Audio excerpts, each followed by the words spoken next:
रात के 2:17 बाहर तेज बारिश हो रही है। एक कॉन्फ्रेंस रूम में सिर्फ 2 लोग बैठे हैं, एक दूसरे के सामने। बीच में एक फाइल और पूरे कमरे में एक अजीब सी खामोशी।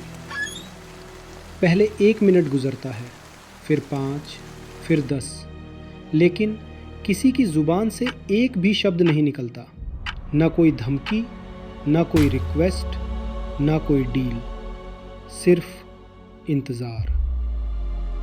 फिर अचानक सामने बैठा हुआ आदमी गहरी सांस लेता है, अपनी नज़रें नीचे करता है और बिना किसी सवाल के खुद बोलना शुरू कर देता है। वो सब कुछ बता देता है जो वो इतनी देर से छुपा रहा था, और उस पल पूरी गेम बदल जाती है। लेकिन सबसे हैरान करने वाली बात यह नहीं थी कि उसने बोलना शुरू किया। हैरानी की बात यह थी कि उसे हराया किसी आर्ग्यूमेंट ने नहीं, किसी इमोशनल स्पीच ने नहीं, किसी थ्रेट ने नहीं, उससे हराया सिर्फ खामोशी ने। लेकिन कैसे? एक ऐसी चीज़ जिसकी कोई आवाज़ ही नहीं होती, वो इंसान के दिमाग के अंदर इतना शोर कैसे मचा देती है? क्यों इंटरव्यू में, सैलरी नेगोशिएशन में, रिलेशनशिप के बीच या एक सिंपल कॉन्वर्सेशन में कभी कभी सिर्फ चुप रहना 1000 लफ्ज़ों से ज़्यादा पावरफुल बन जाता है। हम बचपन से बोलना सीखते हैं। स्कूल हमें जवाब देना सिखाता है, कॉर्पोरेट दुनिया प्रेजेंटेशन देना सिखाती है, और सोशल मीडिया रोज़ हमें कुछ ना कुछ बोलते रहने पर मजबूर करता है। लेकिन हिस्ट्री के कुछ सबसे पावरफुल लोग एक अलग स्किल जानते थे। कब बोलना है, उससे भी ज़्यादा इम्पोर्टेंट कब चुप रहना है। आज हम सिर्फ साइलेंस की बात नहीं करेंगे, हम उस साइकोलॉजी को डिकोड करेंगे जो नेगोशिएशंस जीती है, रिलेशनशिप्स बना भी सकती है और तोड़ भी सकती है।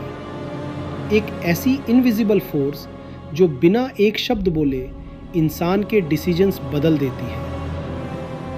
लेकिन अगर खामोशी इतनी पावरफुल है तो फिर ज़्यादातर लोग उसे समझ ही क्यों नहीं पाते?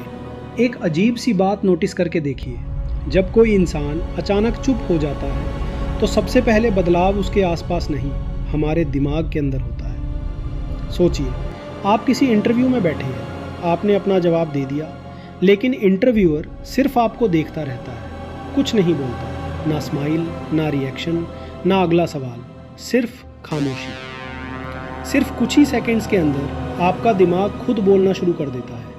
क्या मैंने गलत जवाब दिया? शायद मुझे और एक्सप्लेन करना चाहिए, या शायद रियलिटी? अभी तक सामने वाले ने एक भी शब्द नहीं बोला, लेकिन आपका ब्रेन पूरी कहानी लिख चुका है। साइकोलॉजिस्ट कहते हैं इंसान का ब्रेन अनसर्टेनिटी को पसंद नहीं करता। जब इन्फॉर्मेशन नहीं मिलती तो ब्रेन खुद इन्फॉर्मेशन क्रिएट करना शुरू कर देता है। इसीलिए खामोशी कभी भी सिर्फ खामोशी नहीं होती। हर इंसान उससे अपनी सोच के हिसाब से मीनिंग दे देता है। रिलेशनशिप में पार्टनर रिप्लाई ना करे तो किसी को लगता है वो गुस्सा है, किसी को लगता है वो इग्नोर कर रहा है, और किसी को लगता है शायद सब कुछ खत्म हो गया। एक ही साइलेंस, लेकिन 1000 अलग मीनिंग्स। और यही खामोशी की असली ताकत है। साइलेंस हमारे दिमाग को आंसर्स नहीं देता, साइलेंस हमारे दिमाग से आंसर्स निकलवा लेता है।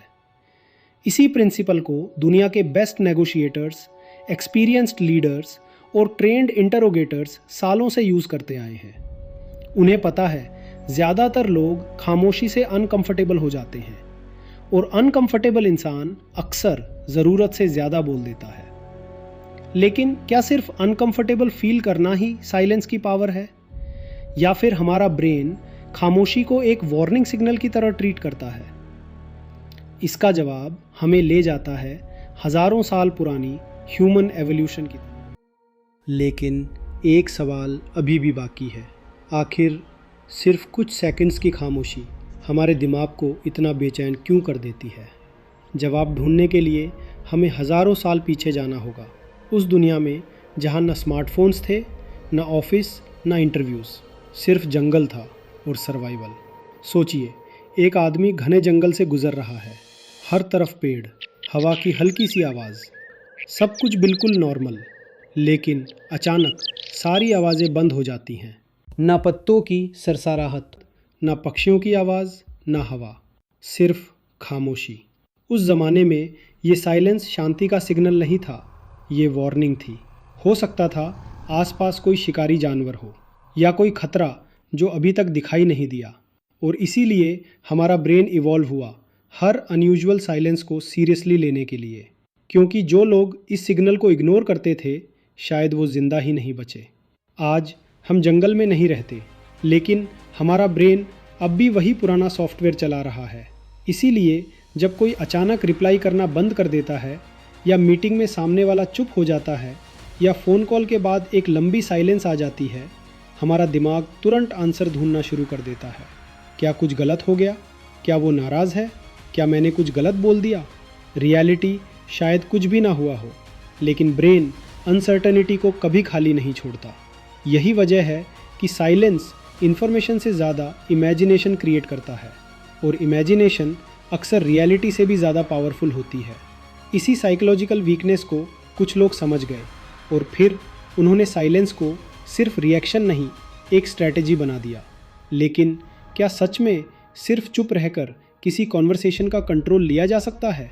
इसका जवाब हमें ले चलता है दुनिया के सबसे डेंजरस नेगोशिएटर्स के पास। इमेजिन कीजिए, एक रूम, एक किडनैपर, एक हॉस्टेज, और फ़ोन के दूसरी तरफ FBI का नेगोशिएटर। ये कोई मूवी का सीन नहीं। रियल लाइफ में ऐसी नेगोशिएशंस कभी कभी घंटों और कभी पूरी रात तक चलती हैं। हर एक शब्द किसी की ज़िंदगी का फैसला कर सकता है। अगर आप उस नेगोशिएटर की जगह होते तो शायद लगातार बोलते, समझते, रिक्वेस्ट करते या कन्विंस करने की कोशिश करते। लेकिन एक्सपीरियंस नेगोशिएटर अक्सर कुछ और करते हैं। वो रुक जाते हैं, एक सवाल पूछते हैं और फिर बिल्कुल चुप हो जाते हैं। ना जल्दी, ना प्रेशर, ना बेचैनी, सिर्फ इंतज़ार। क्यों? क्योंकि उन्हें पता है इंसान साइलेंस को ज़्यादा देर तक बर्दाश्त नहीं कर पाता, और जब सामने वाला अनकंफर्टेबल फील करता है तो वो खुद बोलना शुरू कर देता है। कभी ज़रूरत से ज़्यादा, कभी अपनी फीलिंग्स, और कभी ऐसी इन्फॉर्मेशन जो उसने पहले छुपाई होती है। Former FBI hostage negotiator Chris Voss अपनी नेगोशिएशन फ़िलॉसफी में बार बार एक बात पर जोर देते हैं। कॉन्वर्सेशन का कंट्रोल हमेशा ज़्यादा बोलने वाले के पास नहीं होता। कभी कभी कंट्रोल उसके पास होता है जो सबसे पेशेंटली सुन सकता है। सोचिए, सैलरी नेगोशिएशन। आप अपनी एक्सपेक्टेड सैलरी बोलते हैं, कंपनी चुप हो जाती है, सिर्फ देख रही है। उस मोमेंट में ज़्यादातर लोग घबरा जाते हैं। एक्चुअली अगर बजट इशू हो तो मैं थोड़ा एडजस्ट भी कर सकता हूँ, और बिना किसी प्रेशर के वो खुद अपनी वैल्यू कम कर देते हैं। ये नेगोशिएशन कंपनी ने नहीं जीती, ये आपकी बेचैनी ने हारी। लेकिन एक बात याद रखिए, साइलेंस का मतलब दूसरे को मैनिपुलेट करना नहीं है। असली पावर दूसरे को बोलने देने में है। जब लोग बोलते हैं वो सिर्फ इन्फॉर्मेशन नहीं देते, वो अपनी प्रायोरिटीज़, अपने फियर्स और अपनी इंटेंशंस भी रिवील कर देते हैं। और शायद इसीलिए एक अच्छा लिसनर अक्सर एक अच्छे स्पीकर से ज़्यादा पावरफुल होता है। लेकिन अगर साइलेंस इतना पावरफुल है तो फिर क्या हर सिचुएशन में चुप रहना सही है? या कभी कभी यही साइलेंस सबसे गहरा जख्म बन जाता है? लेकिन हर पावरफुल चीज़ की तरह साइलेंस का भी एक अंधेरा चेहरा है। सोचिए, एक कपल डिनर टेबल पर एक दूसरे के सामने बैठा है। टेबल पर खाना है, घर में सब कुछ नॉर्मल दिख रहा है, लेकिन पिछले 2 दिन से दोनों ने एक दूसरे से एक भी शब्द नहीं बोला। ना कोई झगड़ा, ना कोई एक्सप्लेनेशन, सिर्फ खामोशी। और धीरे धीरे ये खामोशी शब्दों से भी ज़्यादा दर्द देने लगती है। साइकोलॉजी एक इम्पॉर्टेंट डिफरेंस बताती है। एक होती है स्ट्रेटेजिक साइलेंस, जहां आप समझने के लिए रुकते हो, और एक होती है साइलेंट ट्रीटमेंट, जहां साइलेंस का यूज दूसरे इंसान को पनिश करने के लिए किया जाता है। दोनों देखने में एक जैसे लगते हैं, लेकिन उनका मकसद बिल्कुल अलग होता है। स्ट्रेटेजिक साइलेंस ट्रस्ट बनाती है, साइलेंट ट्रीटमेंट ट्रस्ट तोड़ देता है। एक कॉन्वर्सेशन को गहरा बनाती है, दूसरी कॉन्वर्सेशन को खत्म कर देती है। रिसर्च ये सजेस्ट करती है कि सोशल रिजेक्शन और इमोशनल एक्सक्लूजन के दौरान ब्रेन के कुछ वही एरियाज एक्टिव हो सकते हैं जो फिजिकल पेन के वक्त होते हैं। इसीलिए कभी कभी किसी का कुछ ना कहना किसी बुरी बात से भी ज्यादा तकलीफ दे जाता है। तो प्रॉब्लम साइलेंस नहीं है, प्रॉब्लम है साइलेंस के पीछे छुपा इंटेंशन। कभी 5 मिनट की खामोशी एक बड़ा झगड़ा रोक देती है, और कभी 5 दिन की खामोशी सालों का रिश्ता तोड़ देती है। फर्क वक्त का नहीं, नियत का होता है। लेकिन अगर साइलेंस कभी वेपन है और कभी पॉइजन, तो हम कैसे पहचाने कि किस सिचुएशन में कौन सी साइलेंस सही है? शायद इसका जवाब किसी थ्योरी में नहीं, बल्कि एक सिंपल एक्सपेरिमेंट में छुपा है, जो आप आज ही ट्राई कर सकते हैं। अब तक हमने समझा कि साइलेंस हमारे ब्रेन को कैसे अफेक्ट करता है, लेकिन एक सवाल अब भी बाकी है। क्या ये सब सिर्फ थ्योरी है, या आप इसे अपनी नेक्स्ट कन्वर्सेशन में टेस्ट कर सकते हैं? चलिए एक सिंपल एक्सपेरिमेंट करते हैं। कल जब आप किसी से बात करें, चाहे ऑफिस में, घर पर या किसी दोस्त के साथ, एक काम कीजिए। जब सामने वाला अपनी बात खत्म करे, तुरंत जवाब मत दीजिए। सिर्फ 5 सेकंड्स के लिए चुप रहिए। पहले 2 सेकंड थोड़े ऑकवर्ड लगेंगे, तीसरे सेकंड तक सामने वाला आपके चेहरे को देखना शुरू करेगा, और अक्सर 5वें सेकंड से पहले वो दोबारा बोलना शुरू कर देगा। कभी अपनी बात और क्लियरली एक्सप्लेन करेगा, कभी कोई नई इन्फॉर्मेशन देगा, और कभी अपनी असली फीलिंग्स बता देगा। ये मैजिक नहीं है, ये साइकोलॉजी है। हमारा ब्रेन साइलेंस को खाली जगह की तरह देखता है, और वो उस खाली जगह को शब्दों से भरने की कोशिश करता है। लेकिन इस एक्सपेरिमेंट का एक रूल है, साइलेंस का यूज़ समझने के लिए कीजिए, कंट्रोल करने के लिए नहीं। सुनने के लिए कीजिए, मैनिपुलेट करने के लिए नहीं। क्योंकि जब इंटेंशन गलत हो तो वही साइलेंस ट्रस्ट तोड़ देता है। अगर आप ध्यान से देखें तो दुनिया के बेस्ट लिसनर्स सबसे ज़्यादा बोलते नहीं, सबसे ज़्यादा ऑब्जर्व करते हैं, और शायद इसीलिए वो दूसरों को खुद से भी बेहतर समझ लेते हैं। साइलेंस कभी भी असली वेपन नहीं था, वेपन हमारी चॉइस थी, कब बोलना है और कब चुप रहना है। अगर आज की पूरी जर्नी को सिर्फ 3 बातों में समझे तो पहली बात, साइलेंस तब पावरफुल होती है जब आप सुनना चाहते हो, दूसरी जब आप गुस्से में हो, और तीसरी जब सामने वाला खुद बोलने के लिए तैयार हो। ऐसे मोमेंट्स में खामोशी कॉन्वर्सेशन को गहरा बना देती है। लेकिन 3 सिचुएशंस ऐसी भी हैं जहां साइलेंस कमज़ोरी बन जाती है। जब किसी के साथ इनजस्टिस हो रहा हो, जब कोई रिश्ता सिर्फ ईगो की वजह से टूट रहा हो, और जब किसी अपने को आपकी आवाज़ की ज़रूरत हो, वहाँ चुप रहना समझदारी नहीं, जिम्मेदारी से भागना है। इसलिए साइलेंस का मतलब कभी भी हर सिचुएशन में चुप रहना नहीं था।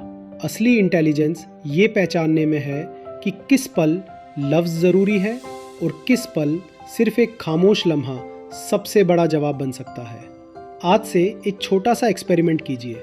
जब भी कोई इंपॉर्टेंट कॉन्वर्सेशन हो, जवाब देने से पहले सिर्फ 5 सेकंड्स रुक जाइए। ना एक्टिंग, ना मैनिपुलेशन, सिर्फ सुनिए, ऑब्जर्व कीजिए। हो सकता है सामने वाला वो कह दे जो वो कभी कहना ही नहीं चाहता था, और हो सकता है आप पहली बार सिर्फ उसकी बात नहीं बल्कि उसके इमोशंस भी सुन पाएं। हम पूरी ज़िंदगी बोलना सीखते रहते हैं, लेकिन शायद मैच्योरिटी अच्छा बोलने से नहीं आती। मैच्योरिटी तब आती है जब हम समझ जाते हैं कि हर खामोशी खाली नहीं होती। कुछ खामोशियाँ रिश्तों को बचा लेती हैं, कुछ जंग जीत लेती हैं, और कुछ हमें खुद से मिला देती हैं। इसलिए अगली बार जब ज़िंदगी आपको बोलने और चुप रहने के बीच एक चॉइस दे, तो सिर्फ ये मत सोचिए मैं क्या बोलूं। एक बार ये भी पूछिए, क्या इस पल मेरी खामोशी मेरे लफ्ज़ों से ज़्यादा पावरफुल हो सकती है, क्योंकि दुनिया अक्सर उन लोगों को याद रखती है जो सबसे ज़्यादा बोले नहीं, बल्कि उन्हें जो सही वक्त पर सही फैसला ले सके, चाहे वो फैसला सिर्फ एक खामोशी ही क्यों ना हो। इसके साथ इस डॉक्यूमेंट्री का एंड होता है।